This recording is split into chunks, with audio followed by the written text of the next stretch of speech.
Okay. Um. Hello, guys. Bizarre Man here, and yeah. This is not me playing Universal Mode right now. I'm gonna play it later. No, I'm not playing Universal Mode later, but I'm actually gonna play mygm. I'm actually here to talk about Friday Night SmackDown and what happened to it. So yeah. First thing first, we got an LA Knight versus Sheamus. I don't know what we're gonna do with this feud, but hey, it's just probably one of those amount of views. Feuds. Second thing, second. Um, all the other people had came out like in that 25 battle royale at SummerSlam. One thing I did not get is why Santos Escobar in here and Austin Theory is not defending his title. I get he's a part timer, but he has to defend his title way more, and especially at the biggest party of the summer. And, but hey, at least we're getting it next week. And during that, Austin, while they had a big brawl outside, and Austin Theory attacked Santos Escobar and stuff, and yeah. And then I think Austin Theory had a match and Santos Escobar attacked him later on, but yeah. And I think then we got in the Brawling Brutes versus AJ Styles crew. I forgot their name, but I I didn't watch much of the match, and I forgot who won, but yeah. Second thing, then we got Jey Uso versus Solo Sikoa, and not then Uso. We got in a promo, and then Jay Jay said that, oh yes, I don't know if this before or after, but I think it was the Brawling Boots, but the Street Profits attacked them, and I feel now that this Bobby Lashley and Street Profits thing turned them heel, and they're probably. I'm not gonna think they're making a new Hurt business or anything, but they're probably making like a huge faction, a bigger faction. That's like the second group besides the Bloodline that will take over SmackDown. So yeah.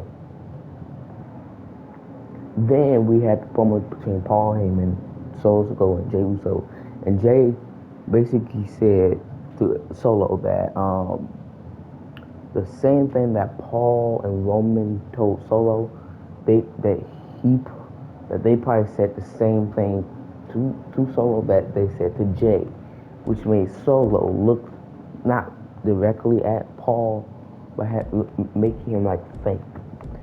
I I mean, I know they're giving with that build up where Solo Sikoa will betray Roman Reigns, but I'm just wondering how they're gonna do it.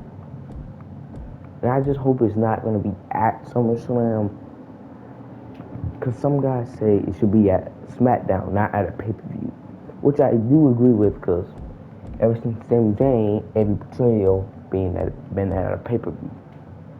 So yeah. Then we got the Grayson Waller Effect show. Um, with Bailey and Io Sky. Now, one thing I did not get is what are they planning on doing with Jason Waller? I get he's probably gonna be like one of those people who has their own show, talkative shows and stuff, but he is in the 25-man battle royal. But really, he hasn't wrestled that much. But I'm glad he's at SummerSlam. I'm glad he's wrestling, even if it's not for a title. I'm just I just think he has way more potential than just the average, what do you call those, show guys, I guess. But, so basically, he had Peyton Bailey by calling out, by make like having Shotzi's voice going over the end, calling out Bailey's name, and you can clearly see that Bailey is actually scared of of Shotzi because she actually got out the ring. But then a tank comes in, they're thinking it's Shotzi, but it's somebody else. And then Grayson Waller says, "No, that's not a prank." And then we see Shotzi appear behind Bailey with her cut hair. She's acting crazy, and then Bailey tried to attack her, but yeah. And then and then she get out some clippers, some I forgot what you call those things again. That cut your hair. And she tried cutting Bailey's hair. Bailey ran away, leaving Io Sky in the ring. And the person who was in the tank was actually Zelina Vega. So they had a match. Zelina Vega won just like last week. And I'm just wondering what are they gonna do about Zelina and Io Sky, because Io Sky wanted to tell Grayson Waller her strategy, but Bailey interrupted her and didn't. And, and yeah, so I'm thinking Io Sky might betray damage control at one point, but I don't know how they're gonna do it. So then I think we got a main event after that, which was Jey Uso versus Solo Sikoa. I already knew that Jey was winning, and yeah, he won. So I did have some questions, like this what is this Bobby Lashley and the Street Profits are gonna do? I'm glad that the Street Profits are turning heel, because while they were face, they wasn't doing nothing, to be honest. I mean, they they have high potential and all that. Montez Ford got good promo skills. Angelo Dawkins is like that. He could be like one of those guys that can have people talk to him. He doesn't have to be like a hype up guy, in my opinion. So I'm wondering where they're gonna go with this faction, if it's gonna become a faction. And I'm interested of seeing the story, like if they're gonna feud the bloodline, or because it's obviously they're gonna have to feud with the Brown Boots for a little bit, and maybe feud after that feud they're gonna feud with somebody like AJ Styles crew.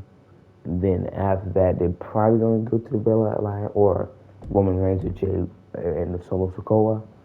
If Solo Sikoa won't betray Roman Reigns at SummerSlam. But yeah. Second, like I said, I'm wondering how they're gonna make Io Sky betray what's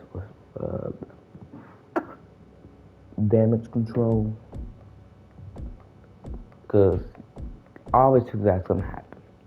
Bailey left her to deal with Zelina Vega. She interrupted her at many points, and this could make for a good story. It could. It doesn't have to be like the Bloodline story where everyone's just portraying.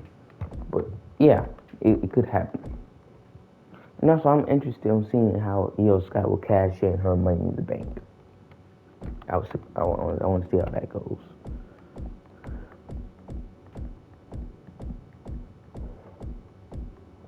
But that's really what I got to talk about now. Um, the 20th. I'm interested in seeing all the matches tonight. I'm watching SummerSlam. I might go live on Twitch while watching SummerSlam, so be prepared for that. I can't go live on YouTube for some apparent reason, but yeah. So but, so yeah. So remember, there's nothing wrong with being bizarre, and bye.